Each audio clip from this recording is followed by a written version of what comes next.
musofirchilikda yuramiz ko'chada. Gapirdi, san'atdan gapirayotib keyin bitta voqeani aytib berdim. Uchta joy aytdilar. Bir sahoba kelib payg'ambarimizga sollallohu alayhi vasallamga aytgan ekan, juda xashoman ya Rasululloh. O'rgating, mana bir boy odamlarning qatoriga qo'shiling. Boy bo'lsa odamlarning qatoriga qo'shilar ekan. Ha, bu oyatni, bu surani bunchadan o'qigan. Bu surani unchadan o'qigan. Bu surani bunchadan o'qigan deb aytibdilar edi. Qaysi suralarni o'qishini ko'proq aytgimiz kelmaydiki, chunki ko'pchilik yana o'qib boy bo'lib qolmasin. Oxir bahayra emasdi. Boyib ketibdi. Juda boyib ketibdi. Oxir ketdi yig'lab. Ya Rasululloh, oxiratim chataqqa o'xshaydi. Ibodatdan qolib ketdim, ibodat qila olmayman. Kofirga aylanib bo'ldimmi? Gunohga botdim. Ya Rasululloh, boylik boshimga yetadiganga o'xshaydi. Ibodatdan qolib ketdim, do'zaxiy bo'lib qoldim. Nima qilay? Desa Rasululloh Muhammad Mustafa sallallohu alayhi vasallam ilgari gapirsak erinardik. Hozir shuni gapirmasak ko'nglimiz joyiga tushmaydi. Og'zimiz to'lib turadi. Shunda buyuk zotni ummatimiz inshaalloh Robbil alamin o'zi shafaat qilsin. Shafaatlarini nasib etsin. Shunda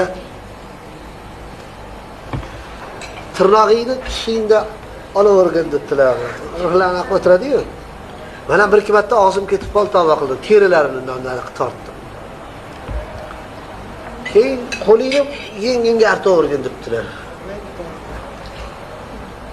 Bir pasda qashshoq bo'lib boyib ketdim men, ya Rasululloh, nima qilaman desa, tirnog'ingni tishingda tishlab olavergan.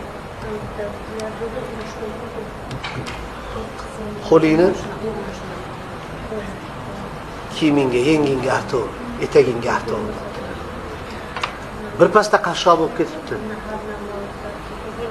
Keyin bir kuni jumada namoz o'qib tursa, ko'zlari tushib qolib safda turganlar. Shu gapni gapirdim. Oshnamiz sal tushunmadilar. Masalan, latifa deganda biza qiziqchilikni tushunamiz. Latifa, nasihat so'zi.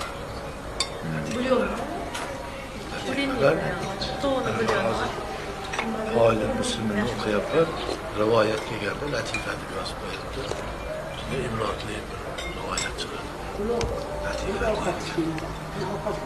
Latifalar kechasi desa, ular biz odamlar afandi chiqaradigan narsa. Latif so'zlar, qamoli so'zlarda o'ylab latifalar o'sha rivoyatdan ko'ra qisqaroq shaklda bo'ladi-da.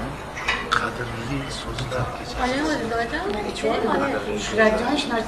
Yevamiz.